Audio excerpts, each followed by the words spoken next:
Hello everybody and welcome to the Last Word on Tennis podcast. Hopefully you've all been enjoying yourself watching the action in Melbourne. There's been so much incredible tennis that we've already seen, some big shocks, some controversial issues. There's still so much more to come, of course, as well. I thought it'd be a good thing to do to get the expert opinion on what we've seen so far, and then maybe reevaluate our predictions, because some of them, and one of the lads on the podcast will know about this, haven't quite gone to plan so far. Some have gone okay. But let's just introduce our experts for this panel.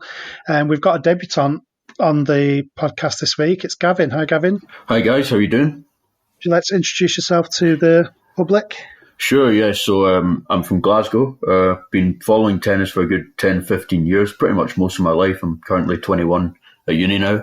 Play a bit as well for a local club in Glasgow. So no, it's just great to have an outlet to talk about tennis and write about it as well. Absolutely. You can catch Gavin's articles on the Last Word on Tennis website as well. As you guys know, I'd like to introduce my experts with a bit of a fun question. So if you have been watching the tennis from Melbourne, unless you're from Australia or from Asia, then it's not exactly the best time zone to catch the tennis. But these guys have been all over it this week. So I'd like to ask Gavin, what's been your kind of method for staying up? Have you kind of decided to go to sleep for some terrible matches and got up for the good ones, or is it just a load of coffee? Or load of coffee, pretty much. I obviously had to work around the lecture schedule for uni, but no, tennis takes priority all the time. So pretty much just been coffee, all the screens like laptop, tablet, phone, just up and make sure they're all fully charged, and just attempt to stay awake, which it's actually been going okay so far, but the sleep schedule's taken a bit of a battering, needless to say. You're a student, you're used to it. Right, Damien, hi. Hi, good morning. Good morning. And what have you been doing to employ some strategies to try and stay up for the Australian action? Well, I'm not sure if that's connected, but actually I think because I have low blood pressure, caffeine doesn't really work on me. So I have to manage it in different ways. And also, as Gavin said, I use a lot of screens and I just do short naps when there's not that, when there's not that many matches that I want to watch. I just take a short nap and then wake up in an hour, and and that's repeatedly throughout the first week. Right now it's a little bit easier because there's only one match at a time pretty much, unless you count doubles. But I'm happy, these 2 weeks are coming to an end because the whole month, tennis in Australia has been very tough for me. Yeah, it's tough for a lot of people from, obviously, Gavin, Scotland, Damien, Poland, myself, I'm from England. So European timings don't necessarily work that well with Australia. I'm sure a lot of you guys who are listening as well find it quite difficult to follow absolutely everything that goes on in Australia. But we're actually recording right now as the third set of the Raonic-Djokovic quarterfinal is on. Djokovic 2 sets up at the moment. It's coming towards the end in the third. It's actually just gone 30-all in the Djokovic is serving to stay in the third set. So we'll kind of keep across that. I was hoping for kind of a straight set for Djokovic so we could talk about that during the pod as well, and we would know one of the semifinals that was set, but we'll see how that kind of develops as we go along. But we're going to start off by talking about what's happened in the tournament so far anyway. So probably the biggest storyline that we've seen in terms of people being knocked out so far is Serena Williams losing in the third round to Kang Wang, and she was obviously on the hunt for number 24. That won't be happening in Australia. It was predicted by Jack in the preview podcast that you guys may have listened to. So unfortunately, that prediction won't come true. But Gavin, how did Serena kind of fall at such an early stage? Well, I think for me, every single time another Grand Slam happens and she's not won her record and not got to her record, I think there's just more pressure on her. I think she feels the need in the big pressure moments to maybe hit too hard, rush a wee bit. I think that she's maybe losing a bit of confidence in herself in the big moments that she wouldn't normally obviously have done so before. But I think it will happen. I think it will probably happen at Wimbledon. I don't see her doing great at the French. US, obviously, there's more pressure because it's her home slam. But I think it will happen. But I think, again, she's got to be able to control herself in the big moments a bit better than she has done in the past. it was a tight enough game, and those things always come down, like you say, to the key points. Damien, do you think 24 is going to happen now? I mean, you didn't think it would happen necessarily this time around, but you seem quite. I think we talked about it before, and you said it probably will happen at some point. Yeah, I agree that the pressure is piling up on her with each slam loss right now. I expect her to have at least 2 great shots again. Obviously, provided she stays injury free at Wimbledon and the US Open. Probably not so much at the French, but then she won it a couple of times too. It was just a tough match that she could have won. She was very close to winning it. It's Serena, so who knows what would have happened later. Her section of the draw actually opened up a lot because Osaka lost too, right? Sofia Kenin is now the semifinalist from that. So I wouldn't really, sign her out. I still think she'll get it one way or another. Yeah. So that's talking about obviously Serena Williams there, who's won all the different Grand Slams, 23 of them. I do have a quiz question for you guys that I forgot to mention it just before we started talking about Serena. Garbine Muguruza will come on to a little bit later on.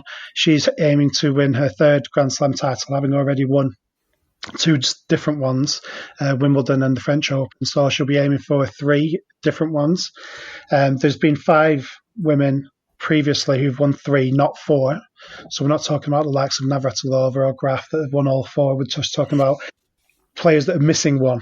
So in the Open era, there's been 5 women who've won 3 of or 4 Grand Slams, and we're looking to name those 5. And the answer to that will come at the end of the podcast. So if you're listening in and you have an idea of who those 5 people might be, just kind of jot them down and see if you get the right answers at the end of the podcast. We'll carry on talking about people that have gone out possibly a bit earlier than we might have expected. We've seen, as Damien's already mentioned, Naomi Osaka fell on that same day as Serena did against Coco Gauff. Karolina Pliskova went out as well to Anastasia Pavlyuchenko. The 2nd seed went out there. Tsitsipas went out to Milos Raonic.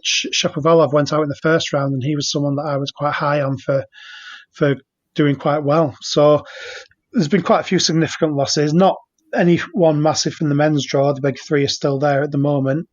But Damien, which kind of surprised you that they went out so early? Well, maybe he was no one's favorite to win the whole thing, but Shapovalov was definitely very surprising to me. The way he's been playing recently, it just seemed that all of his demons of the past just came back from the ashes against Fucsovics. I mean, he started overheating again. He started going for these flashy winners instead of actually waiting to construct the point a bit. Maybe the surface also didn't help him with that, but it was definitely a big surprise to me given how Fucsovics was not exactly playing well before the event, and he actually retired due to right ankle, I think, injury the week before at Bendigo Challenger. So that was quite shocking to me, actually. Yeah. I wouldn't go as far as say I was devastated that Shapovalov went out, but having talked him up to loads of people that asked me kind of for a dark horse, to see him go out in the 1st round just made me look a bit of an idiot, to be honest. But it's not the first time, and it won't be the last, I'm sure. Gavin, anybody else that you want to pick up on there that you think maybe should have conducted themselves a bit better in this Australian Open? I think Tsitsipas was obviously a big disappointment. I mean, having watched his opening 2 rounds, he looked like he was playing some great stuff. And then against Raonic, I think he just really struggled on the return of the big serves. And I think that might have exposed a bit of a flaw in his game or something that he needs to work on, his return. Because I think if he developed like a chip return like Wawrinka does with a one-handed backhand, I think it would do him a lot more favours than trying to hit through the ball and hit flat. I think, especially when it comes to big servers, he's not got the control in the return that other players do. So I think that was a pretty big disappointment. Obviously, Shapovalov as well. I think he might have a career similar to Wawrinka in the fact that he's got all the weapons, but I don't think he's got the consistency. I think he needs to try and find that balance of hitting with power, but also hitting with consistency and making sure he doesn't make as many unforced errors. But they were the 2 big main ones for me.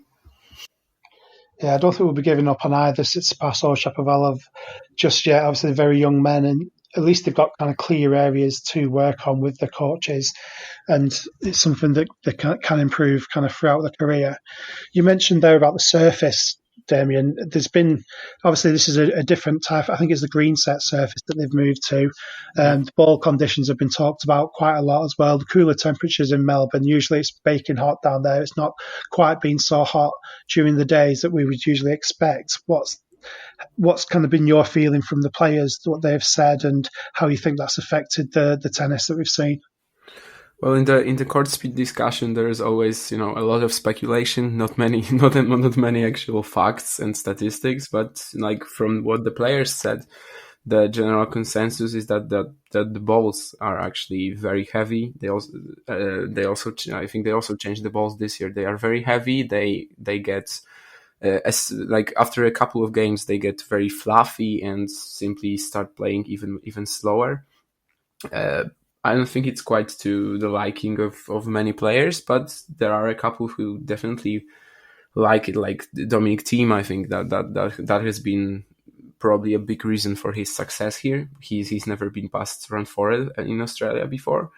The court also, as you said, the green set surface, you never really know before trying out how the surface is gonna come out. But it turns out they might have actually, made it a little bit too slow maybe. But at the same time, we've had a lot of close matches. We've had a lot of fifth set tiebreakers. I think maybe 9, but I don't recall if that's correct. So that's quite a lot for